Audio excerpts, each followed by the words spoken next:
para esta mañana algo magnífico porque tenemos marido y mujer. Han venido varias parejas.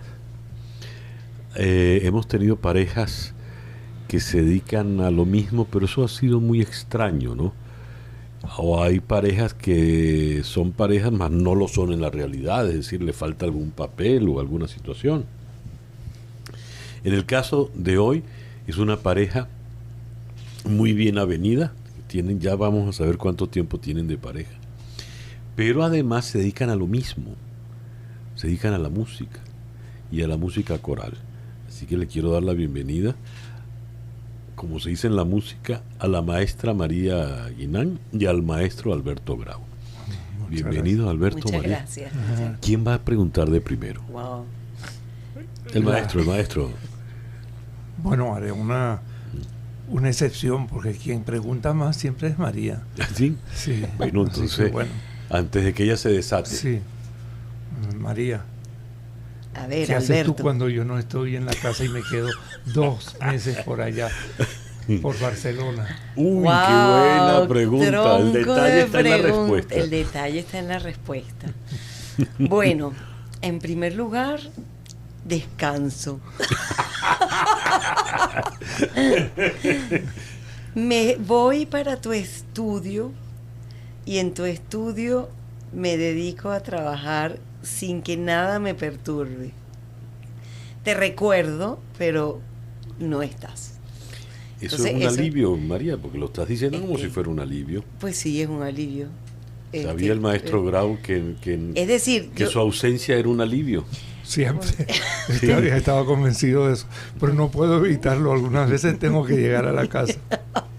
y después puedo contestar la tercera cosa. Sí, claro. La tercera cosa es la mejor. A ver.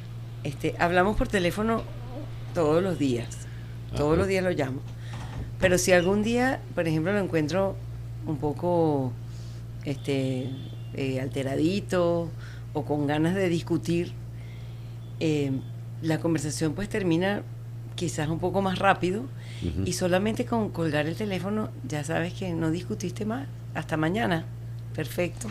De manera tal de que esa... Ya está. ¿Sabes qué? Eso es perfecto. La yo- pareja funciona muy bien así. Yo que pensaba que esto lo hacía ella para ahorrarse una plata. Pero bueno, ahora No, me di cuenta. Es para ahorrarse el disgusto, porque no lo Exacto. prolonga. Últimamente se ha empezado a ver como con simpatía eso de las parejas, sobre todo parejas maduras, ya de gente que ha vivido algo, que no viven juntos porque se la llevan mejor, se ven solo en el momento, escogen algunos momentos para verse en el día o en la semana y tienen la ventaja de que no se asfixian el uno al otro. ¿Tú Bueno, ves eso? yo ¿Tú no, estás de acuerdo con eso? no, yo nunca me he sentido asfixiada, eso no es verdad. Ujú. Es decir, yo ya después de 2 meses, o sea, de 1 mes y medio, ya me hace falta, o sea, ya empiezo a sentir así como que, wow, aquí falta algo, muy importante. Tengo que hablar con las paredes en las noches, ¿ves? No, y la almohada empieza a estar arrugada La y almohada toda empieza a estar deshecha ya de tanto sufrir. Sí. Bueno, y yo le puedo preguntar a Alberto, ¿y tú qué hiciste, por ejemplo, en Barcelona todo este tiempo que yo no estuve allá? ¿Cuánto tiempo estuvo sin ti? Estuvo 1 mes sin ¿Cómo? mí. Así, un mes. Sí. 1 mes sin mí. Un poco Yo, menos. antes estuvo conmigo, pero estuvo 1 mes sin mí. A ver. Ajá, ¿qué hiciste Bueno, fui tú? al cine mucho, cosa que no puedo hacer aquí, porque tú siempre estás ocupada. Así que Bueno, pero aproveché allá fuiste para ir con al quién, cine pero ¿con y a quién mu- fuiste? Y a muchos conciertos. ¿Con quién Con fuiste? mis primos. y algunas primitas algunas veces. Ya. Sí.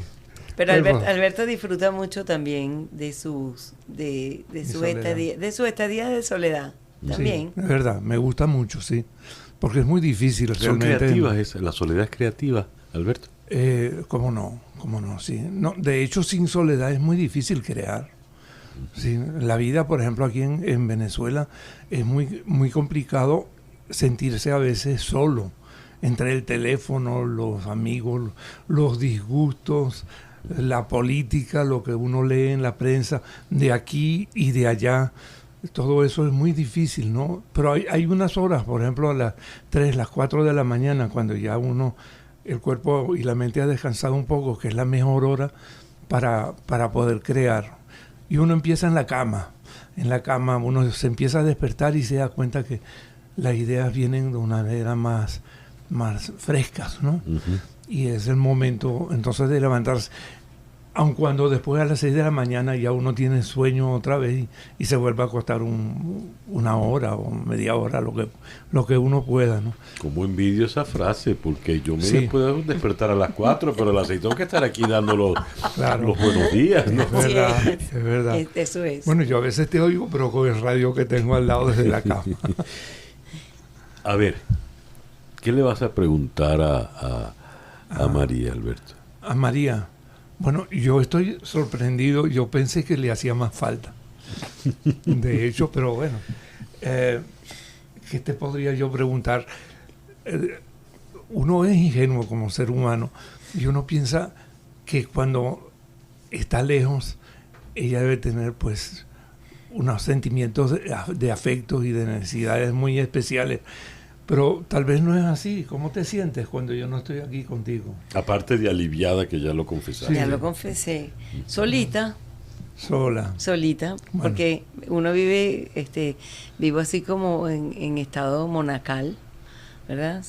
Me levanto, me desayuno, me voy a trabajar, regreso a almorzar, sigo trabajando, regreso a mi casa, me acuesto a dormir, bueno, salida cero, o sea, si acaso veo a mis hermanos, a mi papá o a alguien, pero de resto, Ese tipo de respuesta es para que no cunda ningún tipo de celo en el maestro Grau. no, para Sí. que sienta que me hace falta, que me siento muy Sí. solita, o sea, Ahora, eso que no de- tengo con quién conversar, porque por ejemplo a nosotros nos gusta mucho conversar en la noche.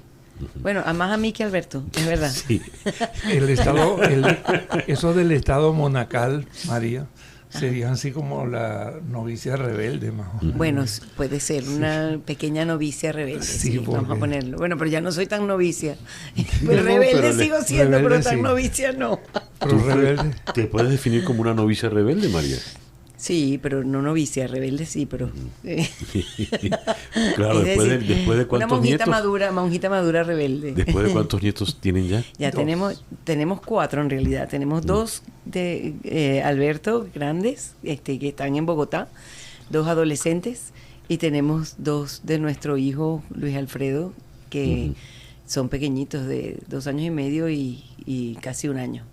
Entonces, Bueno, pero el espíritu de la...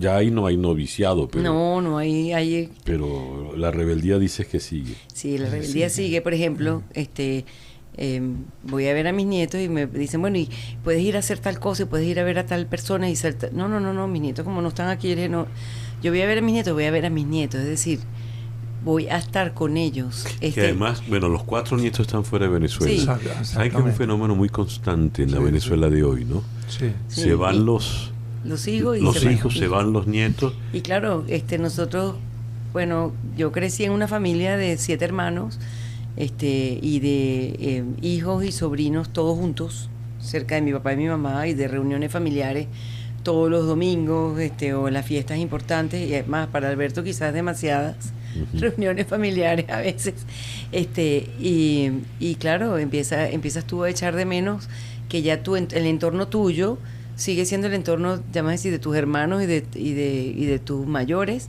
pero el entorno de tus hijos y de tus nietos ya no lo tienes cerca, o sea, no está lejos.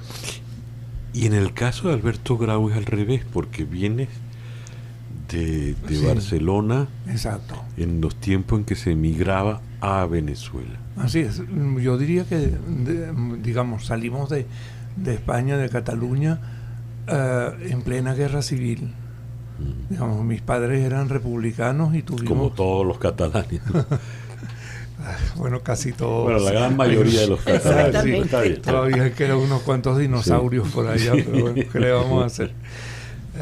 Entonces salimos hacia Francia y allí pasamos toda la Segunda Guerra Mundial y luego llegamos aquí a Venezuela, lógicamente con todo el trauma de la guerra civil y de la Segunda Guerra Mundial. Ya mis padres más bien muy angustiados de tener más hijos, viendo que el mundo estaba tan tan descompuesto, ¿no? Tan caótico, sin pensar que hoy podríamos estar igual o peor, ¿no? Pero bueno, en aquella época ellos lógicamente no estaban dispuestos a tener más hijos y crecí como un niño y un joven pues solitario, y sigo siéndolo en parte. Un niño solitario sigue siendo.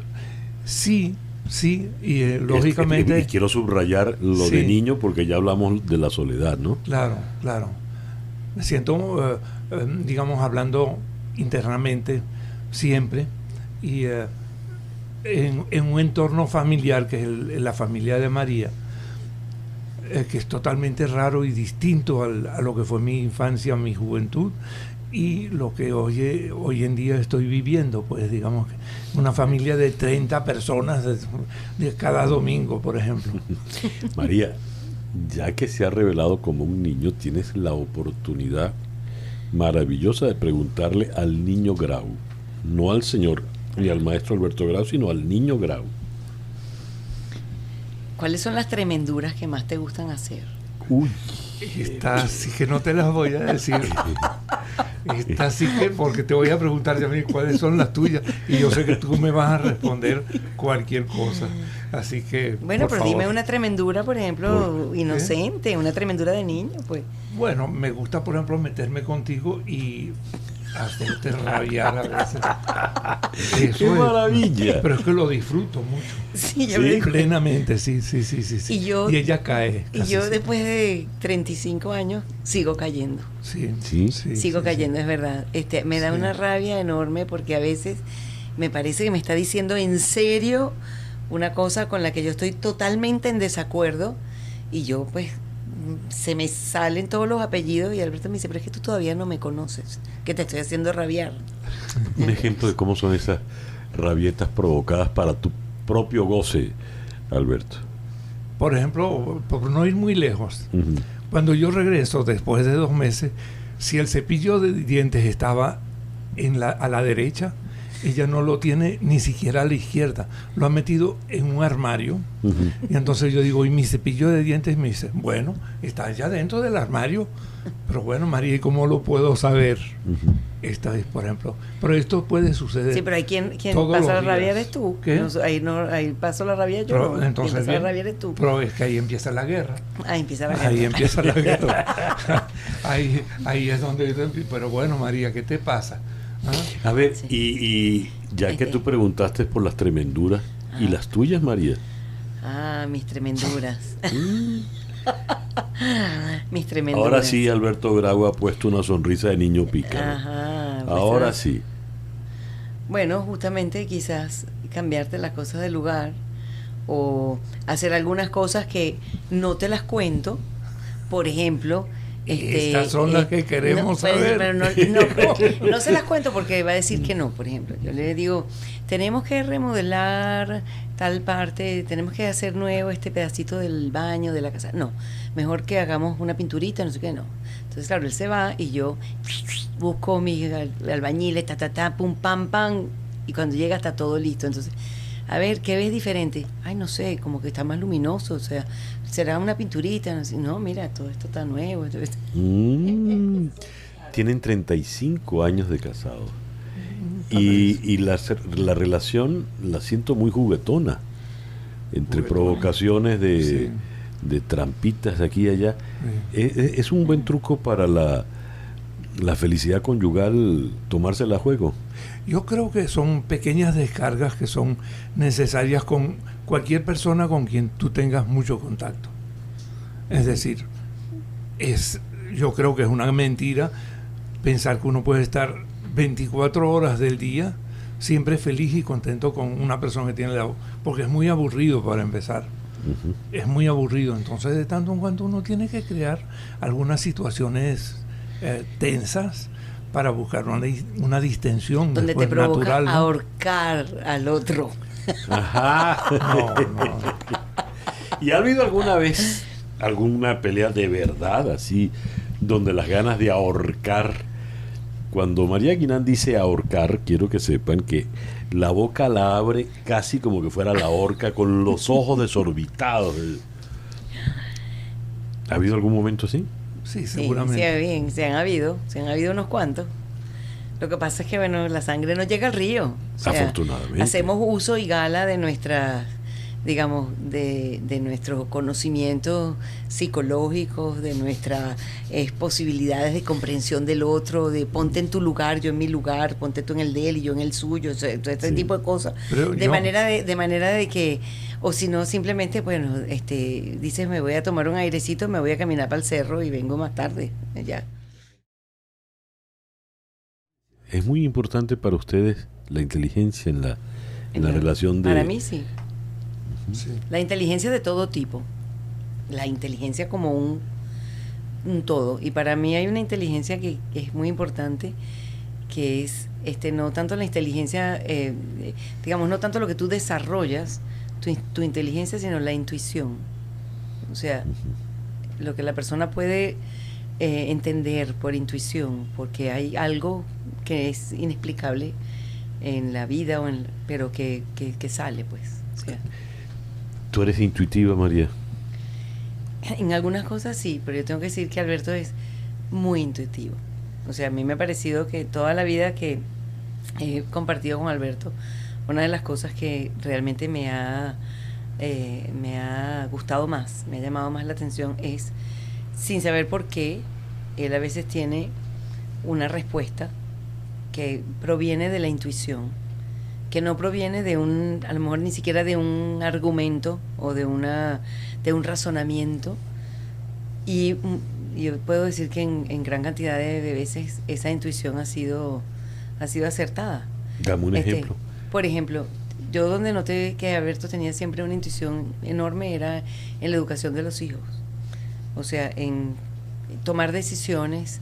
Por ejemplo, cuando a los hijos teníamos que orientarlos en algún momento de la vida, en alguna edad, hacia un lado, hacia otro, sugerirles alguna actividad, revisar si nos gustaba, digamos, una compañía que tenían o no. Es decir, ejemplos de ese tipo, ¿no? Y desde el punto de vista profesional, muchos ejemplos. O sea, muchos ejemplos de, bueno, o sea, este proyecto va a funcionar, va a caminar y lo podemos hacer de esta manera sin saber exactamente por qué, pero va a funcionar. Ya que tocas lo profesional, ustedes se dedican a lo mismo. Sí. No es que los dos son músicos, es que se dedican al mismo tipo de componente, de aspecto musical. De aspecto musical. Los dos se dedican a la música coral, los dos dirigen corales. Eso no choca entre ustedes, no establece competencias, o más bien se ayudan. Yo creo que más que todos nos ayudamos. Yo creo que lo que ha sucedido es que yo de jovencito daba clases de piano en las casas, ¿no? Y un día pues aparecí en la casa de la familia Guinán para darle clases a la mamá de María, y al cabo de un tiempo me contrataron para que le diera clase a una niñita llamada María Mercedes, ¿sí? ¿Qué edad tenía María Mercedes? Tenía 9 años y le caí mal al principio porque yo siempre le pedía. ¿Qué edad tenías tú? Oye, no me acuerdo. 25.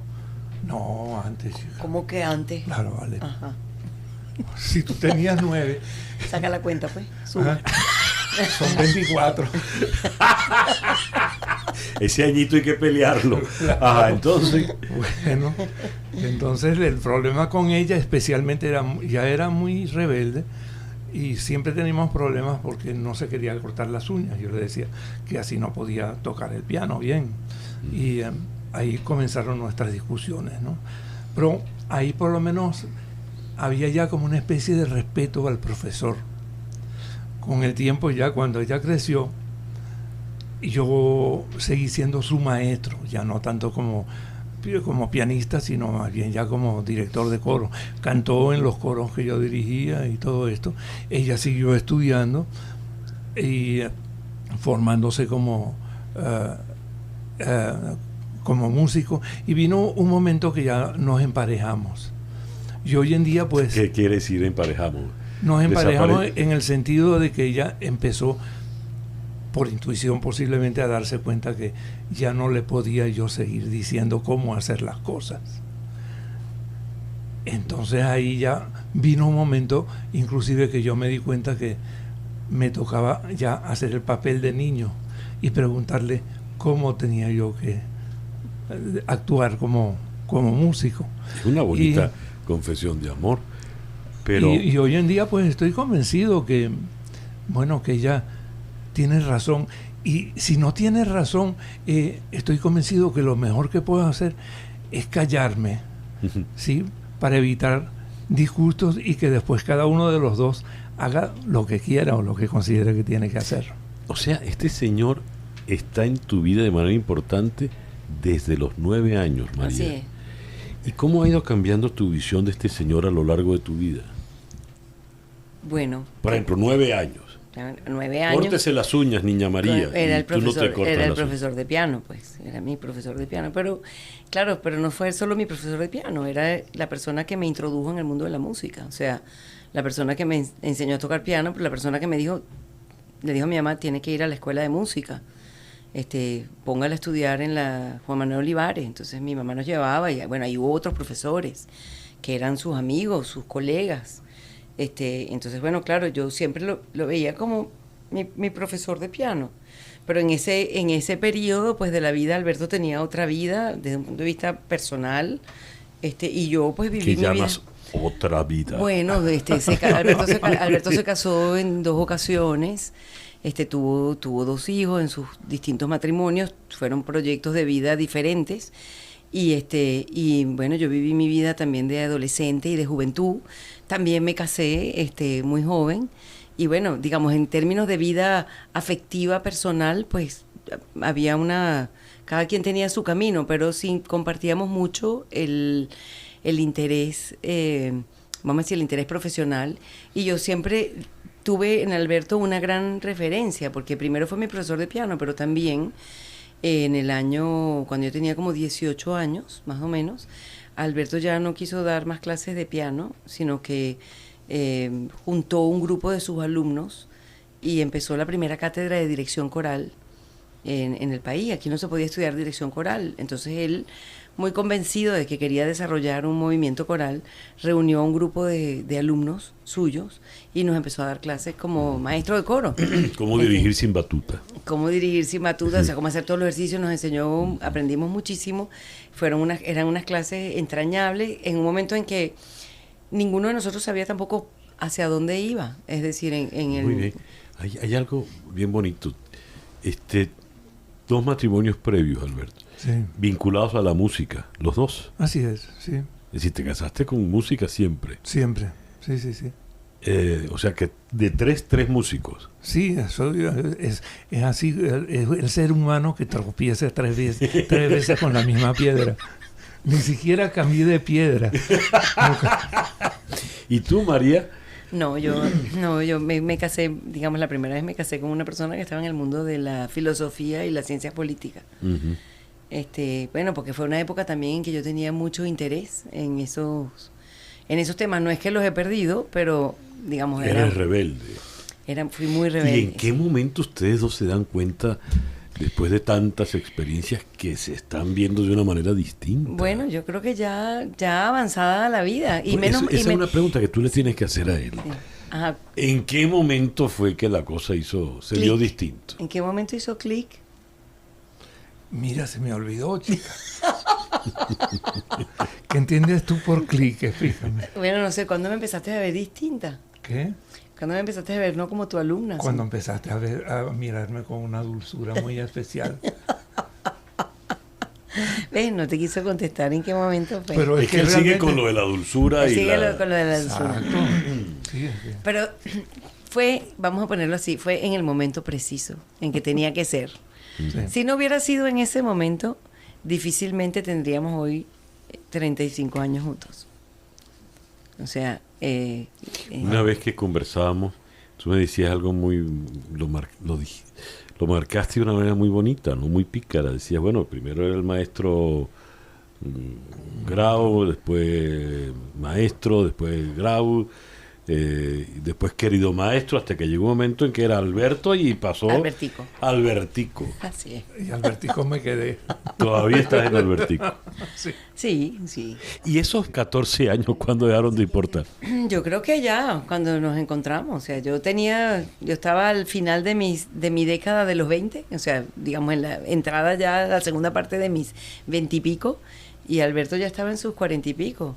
O sea, como te digo, ya era es un momento muy bueno en la vida, porque ya tú has caminado, digamos, has hecho un camino personal, profesional, por lo menos una parte, yo en mi parte, un pedacito profesional, pero Alberto ya había hecho un camino profesional bastante más importante. Y bueno, uno todavía es joven, uno todavía puede hacer muchos proyectos, puede pensar también en querer tener una familia, que ese era siempre mi deseo. Y él... Sobre todo viniendo de una familia tan grande, sí, ¿no? y Alberto, tengo que decir, desde un principio, ¿cómo se llama? Me acompañó en ese deseo. Es decir, yo le dije, yo quiero tener 2 hijos por lo menos. Entonces, bueno, me quedé en 2. Pero tenemos muchos hijos adoptivos, corales en todas partes. Eso es verdad. Y estamos muy felices con nuestros hijos, con nuestros 4 hijos. O sea, con los 2 grandes y con los 2 más pequeños. Pero en realidad es una vida muy plena, muy llena y bueno, que ha estado llena de muchas cosas, como es la vida. O sea, de muchos altibajos, de cosas que son... Algo puede faltar. ¿Por qué no se lo preguntas a Alberto, que está ahorita aquí? Algo puede faltar. Digo yo aquí tratando de meter cizaña. Por ejemplo, ¿qué cosas te gustaría que yo hiciera que usualmente no hago? Callarte un rato. ¿Te fijas? Por eso es que él tiene que estar solo.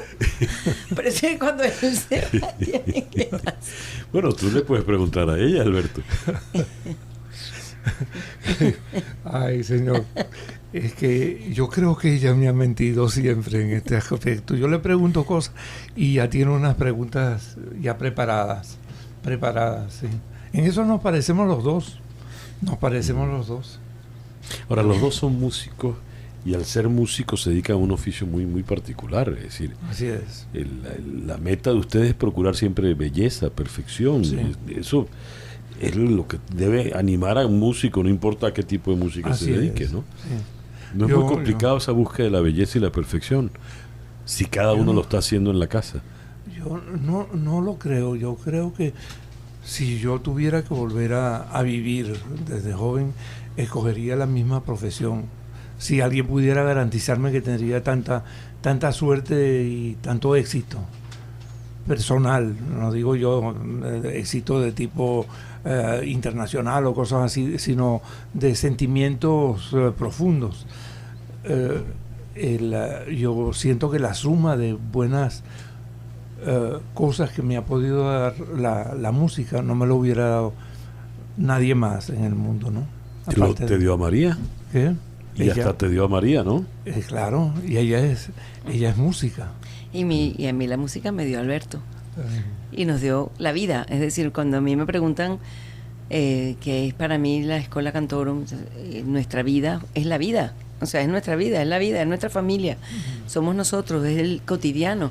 Nuestros hijos dicen, mi papá y mi mamá a veces en la mesa no hablan sino de las cotidianidades de la música, o sea, o de aspectos musicales, o de gente con quien están haciendo música, o de proyectos que tienen. Claro, a veces hablan con nosotros de otras cosas, pero ese es un tema que está siempre como muy vivo, y está muy vivo en nuestra... O sea, no es un trabajo que tú puedes dejar después de un momento y decir, bueno, ahora voy a hacer otra cosa, sino que la música es parte de tu, digamos, de tu quehacer. Y claro, si tu espacio es un espacio común, es como un hogar también. Eso allí es un hogar donde tú te sientes especialmente bien. La música coral es la música en donde hay más familia, Sí. hay más equipo. Hasta un director de orquesta sabe que cada semana tiene, por ejemplo, una orquesta nueva y no tiene tiempo de profundizar y de sacar sus Cuando afectos. decía dirigir sin batutes porque los coros se dirigen a mano limpia. A mano Claro. limpia, sí. Sí. Como si fuese una cosa menos impuesta, menos Así es. dictatorial Sí. y quizá más amable, ¿no? Sí. Además los directores corales siempre tienen las manos abiertas, ¿no? Nunca pueden dirigir con un Bueno, un porque el puño, un director, dedo. Sí. y además el director coral está siempre, en primer lugar, invitando a cantar, porque además el instrumento con el que tú estás trabajando es la voz, es fuelle, es aire, pero no solamente es la voz, sino es también la voluntad del que canta, su estado de ánimo, y todo eso influye en cómo tú vas a producir un sonido. Pero por otro lado, también el director coral es un maestro de música 100%, porque tú estás trabajando la mayor parte de tu vida con aficionados, con personas que aman la música pero que no son profesionales de la música, en el sentido de que ese no es su trabajo para ganarse un salario. Si no es el caso de un violinista que toca en una orquesta. Exactamente, Así es, entonces tú estás así trabajando con gente que por voluntad, o sea, tú tienes una herramienta, tú tienes en tu mano, no una herramienta, tú tienes en tu mano un valor fabuloso, que es la voluntad. La gente viene porque quiere. O sea, Voluntad, música, armonía, precisión y manos abiertas y generosidad. Si yo les tuviese que pedir ahora, como pareja o por separado, como lo quieran responder, ¿cómo podríamos hacer una música para el país que tenemos actualmente? ¿Cómo sería eso? Ustedes que se dedican a eso, a convocar a los aficionados con buena voluntad a trabajar en conjunto y hacer armonía, ¿no? Sí. Yo creo que es el deseo de comprender al prójimo.